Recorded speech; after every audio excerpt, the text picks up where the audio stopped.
en espérant que ce n'est pas un marché qui a été créé pour l'Occident. Vive l'Afrique libre, à bas la France-Afrique, à bas le néocolonialisme. Ce que je voulais dire, c'est que ce discours, je l'ai lu pour que les espions de la France qui sont parmi nous puissent bien l'enregistrer et l'envoyer à l'ambassade de France. Sinon, je n'ai pas besoin de papier pour parler de la France-Afrique. Il y a tellement de mots, il y a eu tellement de travers qu'on n'a pas besoin d'un discours. C'était juste pour leur envoyer le message. Aujourd'hui, nous allons faire le bilan de la France-Afrique. Ouvrez les yeux, camarades. Aujourd'hui, certains sont en train de penser que nous sommes fous. Nous ne sommes pas fous, nous savons ce que nous faisons. C'est parce que nous sommes sur la ligne de la vérité, la ligne de la libération. Qu'est-ce que la France a fait pour nous de 1960 à aujourd'hui? Le premier immeuble, tenez-vous bien, le premier immeuble du Niger, qui est l'immeuble El Nasr, qui a été construit en 1967, a été construit grâce à un panafricain, Gamal Abdel Nasser, qui, pour lui, voulait qu'au Niger, il y ait un grand immeuble de 12 étages. Cet immeuble n'a pas été, la hauteur de cet immeuble n'a pas été détrônée.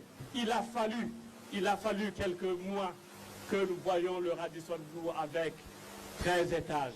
Tenez-vous bien, n'ayez pas peur d'applaudir cet immeuble. Vous savez pourquoi? Parce que c'est un privé turc. Un privé turc a fait mieux que la France de 1960 à nos jours.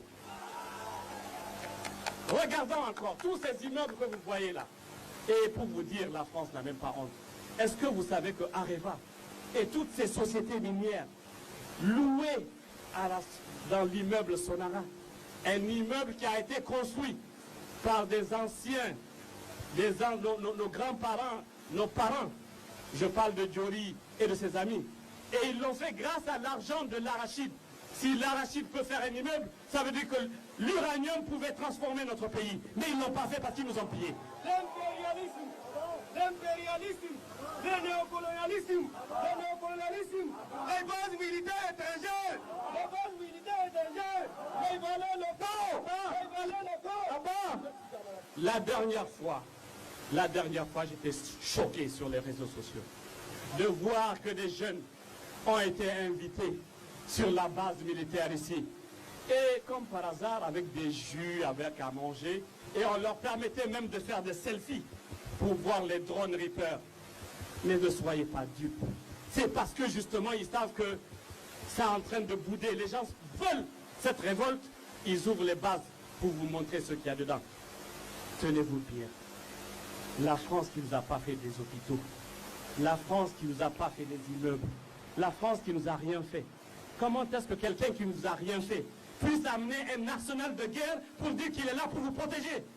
Ils ne sont pas là pour nous protéger, ils sont là pour autre chose. Ils savent que nous savons et nous savons qu'ils savent que nous savons.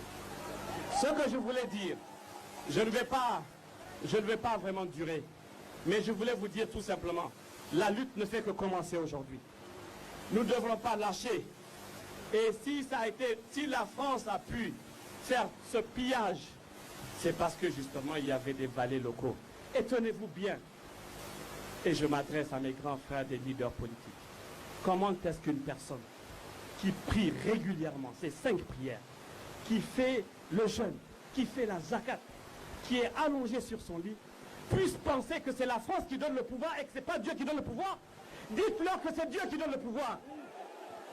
Et aujourd'hui, nous ne sommes plus dupes.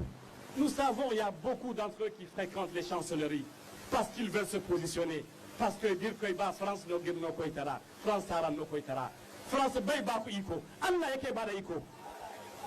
Ce que je voulais rapidement, si je continue à parler en français, ils nous auront eu. Je veux parler rapidement. Haïfollon nek baranga, armangwari, il koy 2000 al hakuka franciga. Allah hidda al hakimu qui France. Amen.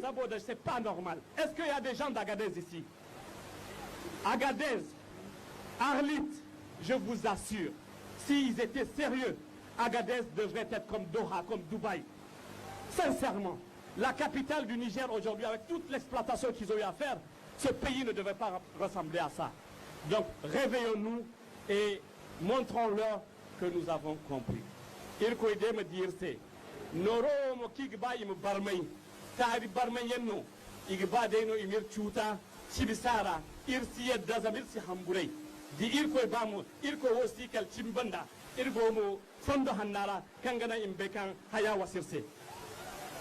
Je vais parler un peu pour que les Maoris puissent comprendre. Parce qu'ils sont en train de mélanger certains de nos parents bergers qui sont en train de s'entretuer. On parle du terrorisme.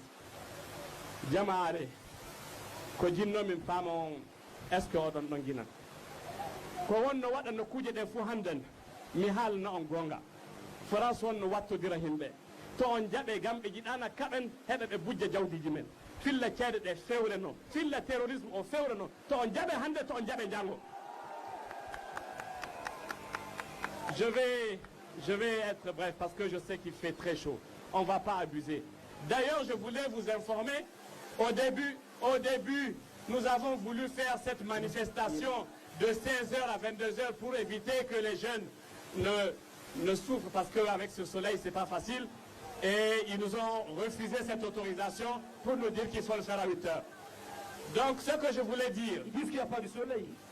Hein? Ils n'ont pas chaud. Ce que je voulais dire, nous allons crier notre slogan si fort, si fort. Ils finiront par comprendre. Et je voulais vous dire autre chose encore. Ce que les élites africaines, ce que les élites corrompues, ce que les élites vendues ne feront pas pour le peuple, eh bien le peuple le fera pour lui-même. Et on vous attend, Inch'Allah, pour le combat. Je ne vais pas abuser parce qu'il y a mon frère de combat, Awadi, qui doit...